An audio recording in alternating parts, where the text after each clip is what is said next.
இது கேரள மாநிலம் எர்ணாகுளம் அருகே உள்ள கொச்சியில் உள்ள ஒரு மதுபான பாரில் நடிகை லட்சுமி மேனனுக்கு தெரிந்தவர்களுக்கும் மற்றும் மற்றொரு தரப்பினருக்கும் இடையே மோதல் ஏற்பட்டதாக கூறப்படுகிறது. இந்த மோதலில் நடிகை லட்சுமி மேனன் தரப்பிலானவர்கள் ஒரு ஐடி ஊழியரை காரில் கடத்தி சென்றதாகவும் புகார் பதிவாகி இருக்கிறது. இந்த புகாரின் கீழ் கைது செய்யப்பட்ட 3 பேர் அளித்த வாக்குமூலத்தின் அடிப்படையில் இந்த தாக்குதலில் நடிகை லட்சுமி மேனனுக்கும் தொடர்பு இருப்பதாக தெரிய வந்ததை அடுத்து அவருக்கு சமன் அனுப்பி நடிகை லட்சுமி மேனனையும் இதில் விசாரிப்பதற்கு காவல்துறையினர் முடிவு செய்திருக்கிறார்கள். இதனால் கொச்சியில் உள்ள அந்த மதுபான பாரில் நடிகை லட்சுமி மேனன் இருந்தாரா, நடிகை லட்சுமி மேனன் தரப்பினருக்கும் மற்றொரு தரப்பினருக்கும் ஏன் மோதல் ஏற்பட்டது, இந்த மோதல் தொடர்பாக சமன் அனுப்பியும் லட்சுமி மேனன் தலைமறைவாக இருப்பது ஏன் என்பது உள்ளிட்ட பல்வேறு சந்தேகங்கள் எழுந்துள்ள நிலையில் எர்ணாகுளம் போலீசார் வழக்கு பதிவு செய்து நடிகை லட்சுமி மேனனுக்கு சமன் அனுப்பியிருக்கிறார்கள். அவர் விசாரணைக்கு ஆஜராக வேண்டும் என தெரிவிக்கப்பட்டிருக்கிறது. ஆனால் சமன் அனுப்பியும் அவர் ஆஜராகாததால்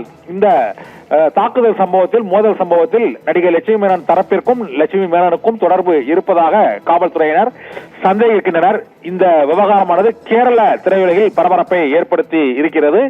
தமிழிலும் நடிகை லட்சுமி மேனன் பல்வேறு திரைப்படங்களில் நடித்துள்ள நிலையில் கொச்சியில் உள்ள ஒரு மதுபான பாரில் நடிகை லட்சுமி மேனனுக்கும் அவரது தரப்பினருக்கும் அவருக்கு எதிர் தரப்பினருக்கும் இடையே மோதல் ஏற்பட்டது.